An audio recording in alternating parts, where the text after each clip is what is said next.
I'm, first of all, very honored to be here. I just have some very brief comments in solidarity with our president and my friend, Esam Omeish, Dr. Esam Omeish, and also in just making a couple comments that reflect something I had an opportunity to say in North Carolina a couple of days ago.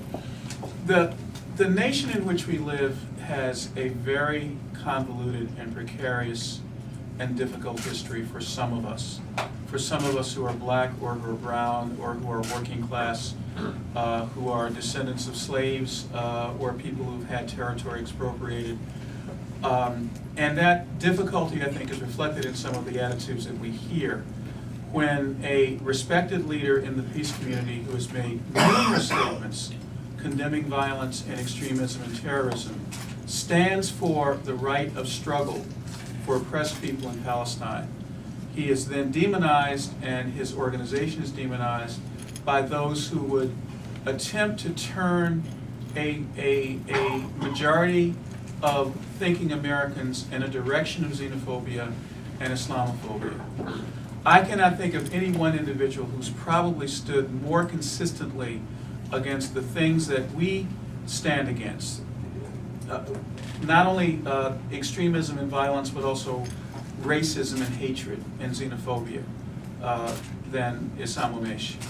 So the question that I really want to raise with all of you is, to whose benefit is the demonization of Muslim leaders who clearly are standing in a tradition of supporting democracy, of working in civil society, of attempting to make the country better and the world better through means that have absolutely nothing to do with violence?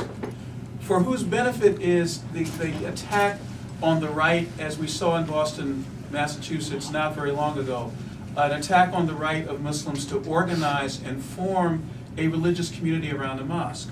For whose benefit is this kind of propaganda? Now, let me say very clearly and unequivocally that yes, we do have a position of supporting the right of self-determination and freedom for the people of Palestine who are under extreme hardship because of a military attack that happens every day and because of the political implications of that. But at the same time, we stand with Jewish organizations and Christian organizations and Muslim organizations in affirming that there can be a different way and a different way of getting out of this particular situation that does not involve conflict and violence. We have sponsored and encouraged Muslims to reach out in dialogue and cooperation with their Jewish and Christian counterparts. We have absolutely said that the need for transformation of this conflict has to happen without violence, and when we use a term of jihad, it means struggle. It does not mean anything at all related to terrorism, which we have consistently condemned and principally condemned. So I'd like to leave you with just a thought, and that is simply this, that Muslims, and particularly Muslims in the Muslim American society, are striving with God's help, particularly in this month of Ramadan, to be better, to be more open, but most of all to be more committed and grounded in a desire for real democracy and real fraternity in the society.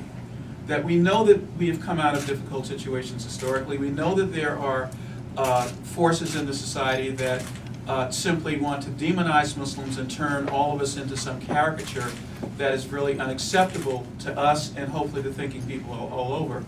But on the other side of the equation, there is the fact that we live in a democracy, as I mentioned a couple of days ago, that is always in the process of interrogating itself, questioning itself around its activity, and improving itself and making itself more transparent and better for the people who live here.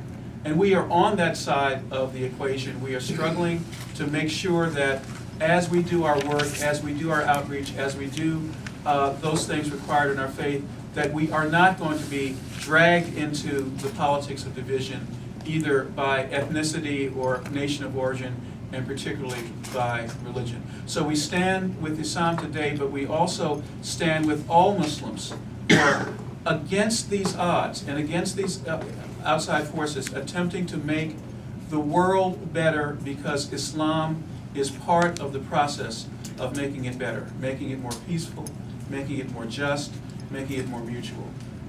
We certainly hope that that message is one of the messages that you will convey in your editorial and news reporting, and that we will be able to consistently communicate to you, not only today, but also in all the activities of the Muslim American Society.